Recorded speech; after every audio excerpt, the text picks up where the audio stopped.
Boa tarde a todos. Sejam, então, todos bem-vindos a mais uma palestra do nosso evento Pesquisar é Preciso.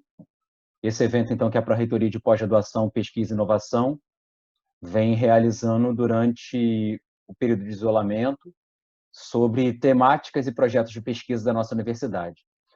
Hoje a gente tem o prazer de receber a professora doutora Marina Dias de Faria, que vai trazer a temática importante da exclusão abissal das pessoas com deficiência e suas famílias. Eu queria muito desde já agradecer a professora Marina pelo aceite de participar aqui conosco. Para quem não participou de nenhum evento ainda, eu queria dar algumas instruções gerais para o bom andamento da nossa palestra. A gente queria pedir que todo mundo mantivesse os seus microfones desligados, assim como estão já, durante a apresentação da professora Marina, para evitar qualquer tipo de ruído durante a fala da nossa palestrante. Ao final, então, da apresentação da professora Marina, a gente vai abrir espaço através do nosso chat para perguntas, se alguém quiser escrever para fazer algum tipo de comentário. E também aquelas pessoas que desejarem certificado de participação podem colocar o seu nome completo e o seu e-mail, que a diretoria de pesquisa vai providenciar o certificado de participação e enviar ao e-mail cadastrado no chat. Eu já queria adiantar também a nossa agenda da nossa semana. Então, na sexta-feira, o professor Dr. Paulo Henrique Godoy, da Escola de Medicina, vai falar sobre investigações utilizando base de dados secundárias e vinculação probabilística, linkage, vai ser a temática da nossa semana. Os nossos eventos têm sempre acontecido às terças e sextas, mas a partir da semana que vem, iniciando o mês de agosto, o nosso evento vai acontecer somente às terças-feiras. Então, para quem está nos acompanhando, até por conta dos editais da pesquisa, a nossa organização da nossa jornada de iniciação científica. Então, a partir do mês de agosto, a gente vai passar a sempre ter o nosso evento às terças-feiras. Eu queria, então, apresentar a professora Marina. A professora Marina é professora adjunta da Unirio, tem a sua formação de graduação em administração, com mestrado em administração de empresas e doutorado também em administração, pós-doutora pelo Centro de Estudos Sociais da Universidade de Coimbra, e na parte de pesquisa ela tem muita experiência na área de administração, com ênfase em marketing, atuando principalmente em pesquisas com foco em pessoas com deficiência. Professora Marina, eu queria novamente agradecer muito a sua disponibilidade e te passar a palavra para a sua apresentação. Obrigada, Anderson. Eu que agradeço a proposta da Pró-Reitoria de Pesquisa, que é muito importante, né, nesse momento, da gente poder ter esse espaço para os alunos também conhecerem um pouco das pesquisas que são feitas na Unirio. Fico muito feliz de poder participar desse projeto. Eu vou compartilhar aqui a tela com a apresentação e só mesmo para que sirva como base, e depois eu até posso disponibilizar também essa apresentação, se for necessário. E aí o mais importante é mesmo que a gente tenha bastante tempo para conversar sobre o tema, né, mais do que a apresentação em si.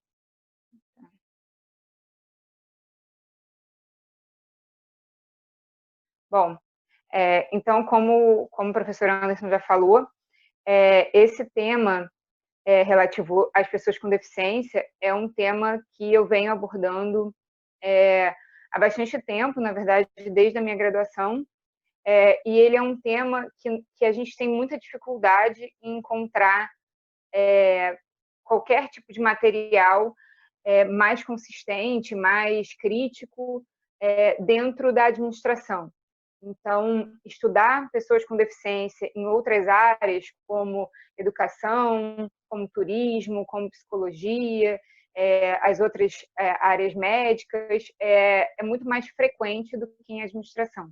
Em administração, a gente tem uma grande barreira para estudar pessoas com deficiência, que é a questão de se tratar de uma área muito instrumental, na qual a maior parte dos estudos que falam sobre essas pessoas, que têm como foco as questões relativas aos estudos da deficiência, trabalham de maneira muito instrumental, voltadas para, por exemplo, como as grandes empresas vão fazer para poder ter as pessoas com deficiência como seus funcionários, mas não de uma maneira crítica, não de uma maneira, de fato, pensando na inclusão dessas pessoas, e sim, muitas vezes, pensando em como a empresa vai burlar uma lei, como a empresa vai dar um jeito para colocar essas pessoas dentro do seu quadro de funcionários, nem sempre de uma maneira positiva para essas pessoas. Também na área de marketing, que a gente acaba tendo muitos estudos que voltam para a pessoa com deficiência como consumidor, mas muito voltado para essa parte instrumental também, de como a empresa pode lucrar atendendo essas pessoas, e não necessariamente como é a melhor maneira de atender essas pessoas. E aí, como o professor Anderson falou, a minha graduação, meu mestrado, meu doutorado são em administração, voltado para a área de marketing, e aí sempre foi um grande desafio tratar desse tema dentro dessa área tão ingrata para essa importante discussão. E aí eu acabei indo um pouco pelo caminho da Transformative Consumer Research, que é um pouco um viés dentro do marketing, que vai falar do bem-estar do consumidor, que vai dizer que a pesquisa do consumidor, de comportamento do consumidor, dentro da área de marketing, não precisa ser uma pesquisa tão instrumental, mas ainda assim, com muito pouco estudo, com muito pouco trabalho, de fato, voltado para o bem-estar dessas pessoas com deficiência. E aí, quando eu entrei para a Unirio como professora, em 2013, eu acabei me deparando com o cenário de estar dentro de uma universidade na qual o meu curso passava a ser administração pública, e que, para mim, significava que eu ia poder abordar esse tema de maneira mais intensa. Né? Eu acreditava, nesse momento, que dentro da administração pública eu ia ter muito mais espaço para falar sobre essa questão das pessoas com deficiência. E, infelizmente, isso não foi verdade. Tanto por parte da própria Academia de Administração Pública, do campo de públicas, do que é discutido academicamente dentro da administração pública, quanto por parte dos próprios alunos mesmo, por exemplo, na hora de escolher temas para fazer TCCs, para trabalhar em projetos de pesquisa e tal. O tema da deficiência, por incrível que pareça, também não é um tema muito estudado, muito abordado dentro da administração pública, o que parece totalmente estranho e sem lógica, no sentido de que, se as empresas privadas podem dizer que não atendem, que não estão preocupadas com as pessoas com deficiência, porque de maneira completamente errada, porque elas não vão produzir igual uma pessoa sem deficiência, porque elas não vão consumir igual uma pessoa sem deficiência, e que por isso não interessa para elas, dentro da administração pública, isso fica ainda mais gritante, né? Deveria ser ainda mais proibitivo que a gente tivesse esse tipo de postura dentro da administração pública, o que não é verdade, né? A gente vê as políticas públicas que não levam em consideração as pessoas com deficiência, a gente vê os estudos em administração pública que não levam em consideração essas pessoas. Então, de novo, eu tive muita dificuldade com essa proposta da administração pública. E aí, também, como o professor Anderson falou, no pós-doutorado na Universidade de Coimbra, eu pude entrar mais pela área de ciências sociais e pude, pela primeira vez, trabalhar mais livremente com relação ao tema de pessoas com deficiência, com a importância que esse tema sempre deveria ter tido e deveria ter dentro da administração de empresas, dentro da administração pública. E isso veio muito pela questão das epistemologias do Sul, do professor Boaventura de Souza Santos, que é o que eu vou embasar um pouco hoje. Né? Então, quando eu recebi o convite do professor Anderson, eu fiquei pensando em qual poderia ser o recorte possível, e eu acabei optando por fazer esse recorte, porque eu acho que ele mostra muito bem, assim, muito profundamente, como é importante a gente entender a exclusão das pessoas com deficiência dentro da sociedade, para que a gente entenda a administração pública, para que a gente discuta políticas públicas de fato eficientes, por meio das epistemologias do Sul. Então, eu vou passar por alguns conceitos muito, muito rapidamente, aí depois fiquem totalmente à vontade para perguntar, para tirar dúvidas sobre esses conceitos, mas o importante não é a gente entrar a fundo nessa questão das epistemologias do Sul, e sim a gente falar sobre o tema das pessoas com deficiência, sob essa perspectiva. E aí, como eu falei, eu venho, desde que um pouquinho depois de eu entrar na Unirio, eu já comecei com um projeto de pesquisa dentro da Unirio e contando com bolsistas de iniciação científica, a trabalhar essa questão das pessoas com deficiência. E aí sim eu pude ter a experiência de contar com alunos que antes não pensavam sobre o tema ou pensavam muito pouco, mas que por causa da iniciação científica foram, entre aspas, obrigados, né, aceitaram participar do projeto, sabendo que esse era o tema, um tema que eles não tinham muita familiaridade, mas que eles acabaram comprando esse tema como sendo um tema importante e um tema sobre o qual eles gostariam de falar. E aí a gente vem tendo ótimos resultados com esses trabalhos que saem desse projeto de pesquisa, alguns com relação a esportes paralímpicos, trabalhos sobre a acessibilidade em momentos de lazer, como, por exemplo, a audiodescrição, trabalhos que relacionam a mobilidade urbana com a falta de acessibilidade a diversos serviços públicos. Mais recentemente, um trabalho sobre a representação dessas pessoas com deficiência pela propaganda, pela mídia, e como isso influencia na visão que as outras pessoas, que as pessoas sem deficiência, e principalmente as pessoas que não se relacionam diretamente com pessoas com deficiência, têm dessas pessoas com deficiência. A mídia tem um grande papel, as propagandas, as novelas, os filmes têm grande papel nessa estigmatização e nessa visão de como essas pessoas vão ser encaradas pela sociedade em geral e como essas pessoas vão ser encaradas pelo poder público, qual vai ser a cobrança da sociedade em geral em cima de políticas públicas que de fato trabalhem pela inclusão. Então, esses têm sido alguns dos trabalhos que os alunos de iniciação científica da Unirio têm trabalhado dentro desse meu projeto, que tem esse foco nas pessoas com deficiência e administração pública.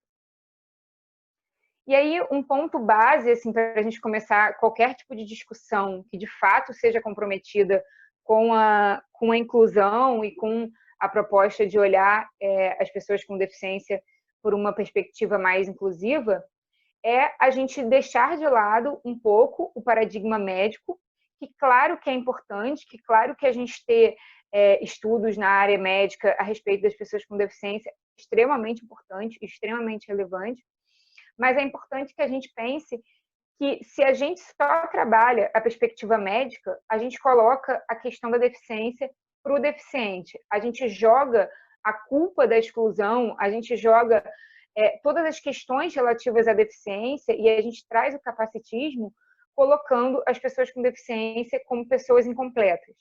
Então, o que eu tenho muito trabalhado dentro desse projeto de pesquisa é a ideia de que dentro da administração pública, dentro de pesquisas na área de sociologia, que tratem de fato das pessoas com deficiência, a gente tem que adotar o modelo biopsicossocial.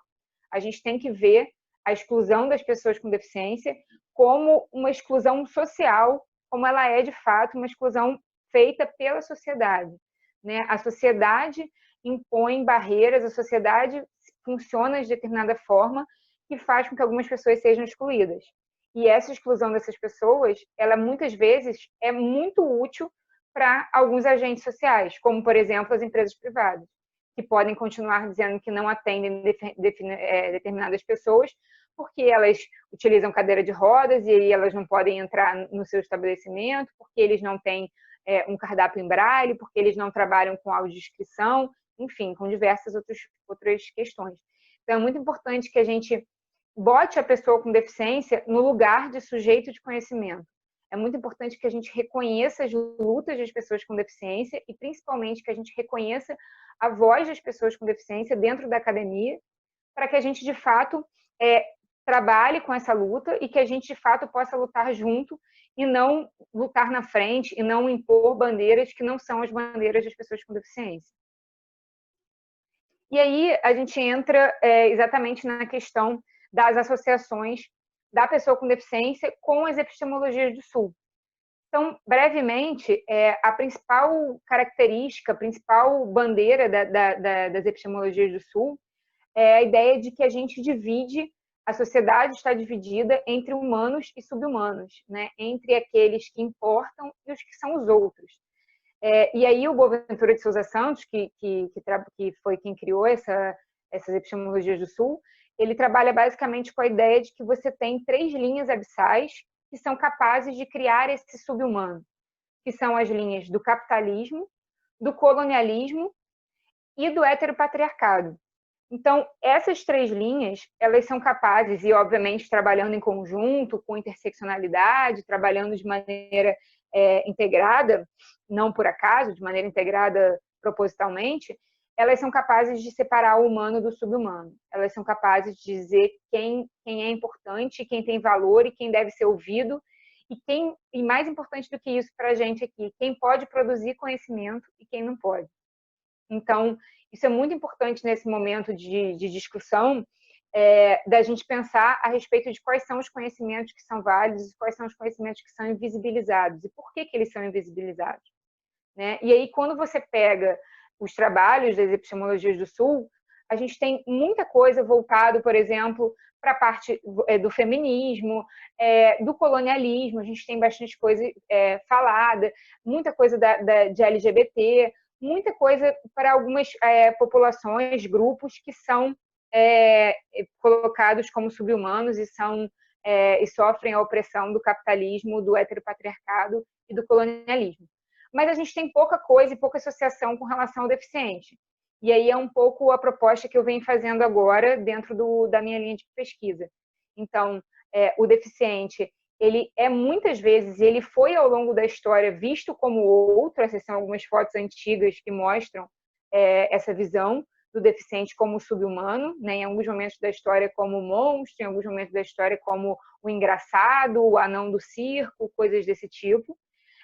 Então, a gente vê muito isso, e eu venho retirando das minhas pesquisas, das minhas entrevistas e conversas com as próprias pessoas com deficiência e com as suas mães, que é uma outra proposta que eu não vou falar hoje diretamente dela, mas que é uma outra proposta que eu venho seguindo, de ouvir muito as mães das pessoas com deficiência, muito trabalhar a ideia de como eles se percebem como subhumanos. E algumas falas ficam muito claras nesse sentido. Essa central aí, dizendo, a minha mãe disse que ele tinha que ficar no estábulo, lugar de animais como ele. Então, isso é uma mãe de uma pessoa com deficiência, de uma pessoa com síndrome de Down, falando que a mãe dela, ou seja, a avó dessa pessoa, disse isso logo que o menino nasceu. Então, isso e outras coisas como literalmente dizer que não é humana, que a deficiência não existe, que não são pessoas, é muito recorrente nas pesquisas que a gente vem realizando dentro do grupo de pesquisa, ouvindo essas pessoas com deficiências e as suas famílias. E aí a gente pode pensar um pouco sobre de onde vem esse aspecto subhumano das pessoas com deficiência, entrando no que o Boaventura de Souza Santos, nas Epistemologias do Sul, chama de lógicas de produção de não existência. Então, para ele, vão existir 5 principais, não são as únicas, mas são as principais, formas de produção de não existência, ou seja, 5 lógicas que governam o capitalismo, o colonialismo e o heteropatriarcado, e que fazem com que um grupo possa ser deliberadamente chamado de subhumano, possa ser considerado menos importante, por exemplo, na hora de um atendimento de saúde, possa ser considerado menos importante na hora de um atendimento relativo à educação e coisas desse tipo. E que isso seja legitimado, e que as pessoas em geral, a sociedade em geral, repita esse tipo de exclusão como algo normal. E aí, trabalhando ao longo desse tempo essas lógicas de produção com relação às pessoas com deficiência, é muito fácil perceber que elas se encaixam em todas as lógicas de produção de não existência. Então, quando a gente fala, por exemplo, dessa primeira lógica, que é a monocultura de saber, a gente já tem a importante discussão da educação formal, da exclusão que as pessoas com deficiência sofrem na educação formal. Então, se você diz que só o saber formal importa, se só o saber que é passado nas escolas formais, tradicionais, com o currículo tradicional, importa, e você exclui essas crianças, né, inicialmente essas crianças, depois esses jovens, depois esses adultos, no momento de uma educação superior, você exclui essas pessoas dessa educação formal, você já está dentro dessa primeira lógica de exclusão dessa pessoa, do grupo de pessoas que realmente importam na sociedade. Então, a falta de acesso à educação formal e a falta de acesso à cultura são fundamentais para a gente entender que dentro dessa monocultura de saber rigoroso, essas pessoas com deficiência são excluídas. Então, essas pessoas muitas vezes não têm acesso a museus, a filmes, a teatros por falta de elementos de acessibilidade, por falta de tecnologia assistiva, por falta de diversas coisas, por causa de barreiras atitudinais, enfim. Dá para falar um tempão só sobre isso, mas só para a gente entender que só essa primeira lógica já faz com que a gente perceba muito essa exclusão que essas pessoas sofrem desde muito cedo. Uma outra lógica importante que trabalha aqui é a lógica da monocultura do tempo linear. Então, dentro dessa lógica, o que vai ser preconizado é que a história e a tecnologia e a ciência têm um sentido único de evolução, e que qualquer coisa que fuja desse sentido, que a maioria, que a grande parte das pessoas acredita ser o sentido da história, é um defeito, é um erro, é um problema pessoal que deve ser neutralizado. Então, isso é muito importante para diversos estudos, diversos pontos nos quais a gente se depara com a fala desses deficientes e das suas mães, das suas famílias, a respeito da deficiência como um atraso médico, a respeito de como muitas pessoas interagem com as pessoas com deficiência como se elas fossem um erro médico, um erro, muitas vezes um erro da mãe, de novo, um erro biológico, um erro genético, muitas vezes, e não como elas sendo pessoas que são excluídas da sociedade dentro desse modelo da exclusão psicossocial, porque a sociedade não está preparada e não quer estar preparada para as diversas diferenças que podem existir dentro dessa perspectiva.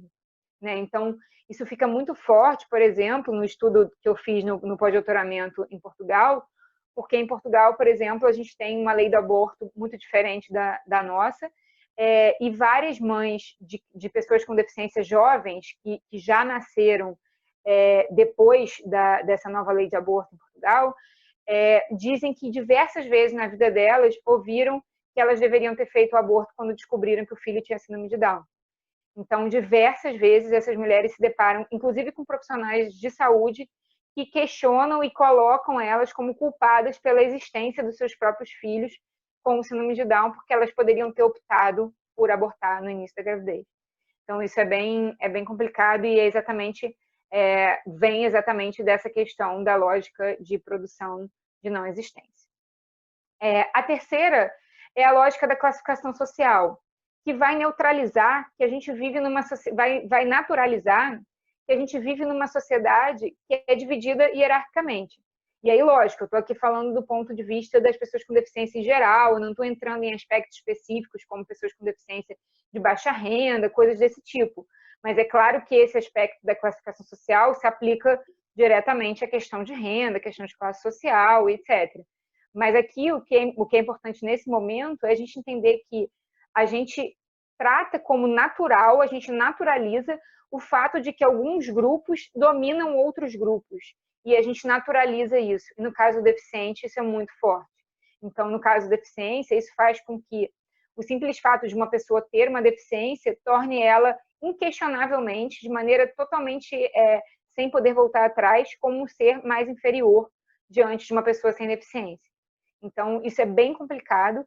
E isso faz, por exemplo, com que a gente tenha muitos estudos de pessoas com deficiência, sobre pessoas com deficiência, que partem, por exemplo, da negação da interseccionalidade e vão tratar todos os direitos, todos os deveres e todas as preocupações e todas as vivências da deficiência como sendo iguais, e que não são, obviamente. Então, além das diferenças entre os diferentes tipos de deficiência, a gente também vai ter essas diferenças que eu falei, do deficiente de classe social mais alta, de classe social mais baixa, uma deficiente mulher e uma pessoa com deficiência homem, também vai ter diversas outras características, e é fundamental que a gente trate essas interseccionalidades da maneira correta. E essa lógica da classificação social, ela acaba distanciando a gente disso, já que o deficiente, essa pessoa com deficiência, ela já é uma pessoa que não faz parte do que é o homem padrão, do que foi selecionado como sendo o ideal. A quarta lógica é a lógica da escala dominante. Então, essa lógica, hoje em dia, ela toma muito a ideia de uma lógica universal e global, ou seja, se você não corresponde ao que a escala diz que é o normal, o que a escala diz que é o esperado, você está fora, você, de novo, está dentro do grupo das pessoas não existentes, dos sub-humanos, de tudo aquilo que eu falei no início. Então, isso, de novo, impacta o deficiente desde o nascimento. desde o momento que aquele bebê nasce, ele não se encaixa nas escalas dominantes. Ele está sempre para baixo na escala dominante.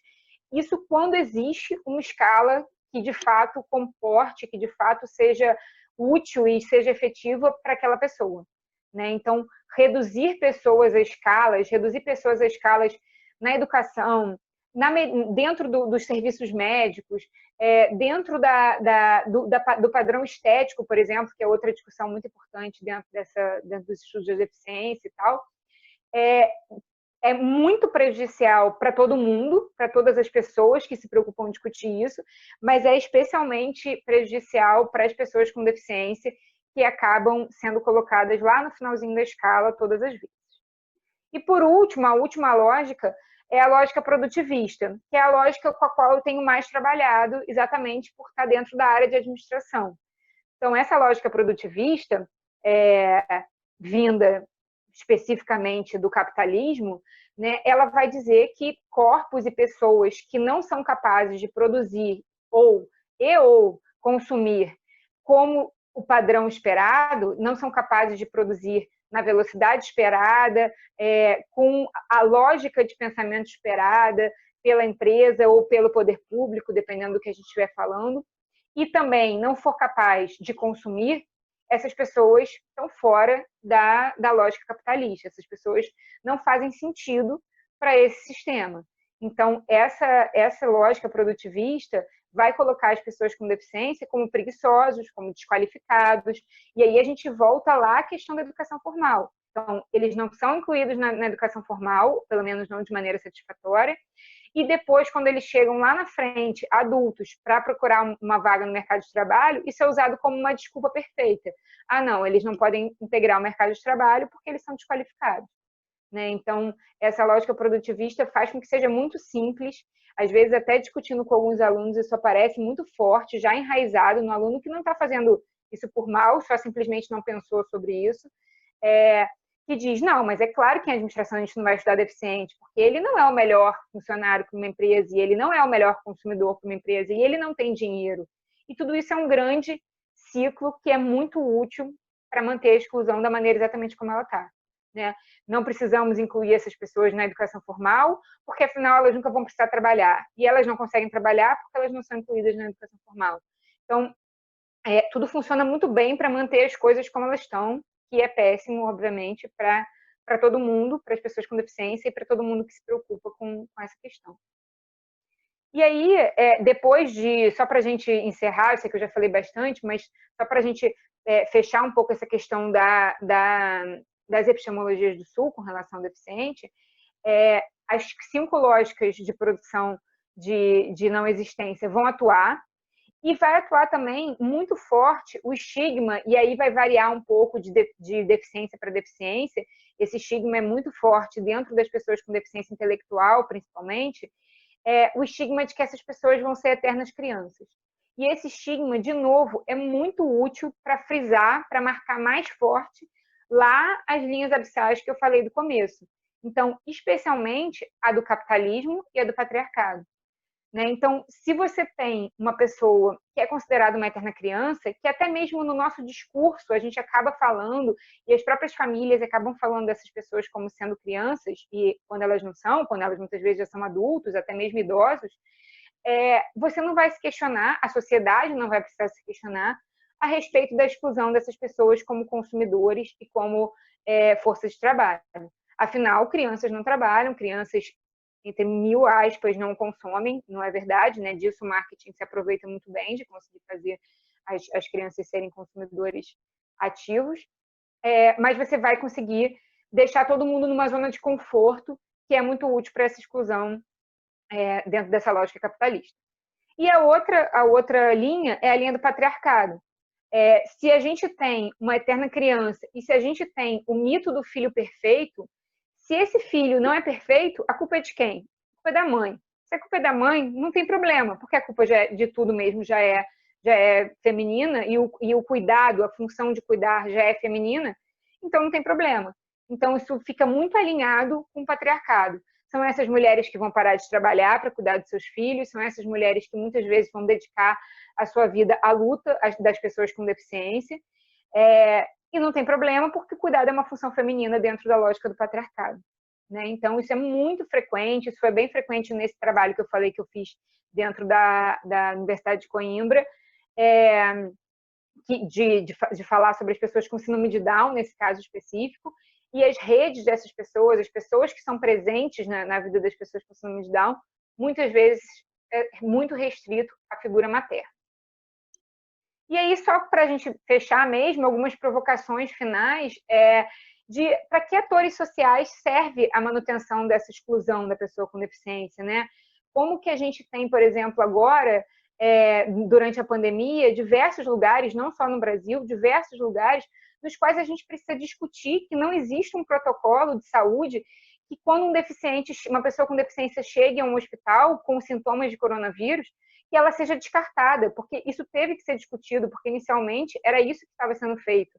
Então, dentro da escolha de quem ia ocupar um leito, de quem ia ter um acesso primeiro a um protocolo de tratamento de coronavírus, essas pessoas com deficiência estavam sendo deixadas para trás. Então, a quem serve essa exclusão ser mantida dessa maneira? Né? A que lógicas isso serve? Acho que é bem importante a gente se questionar a respeito disso.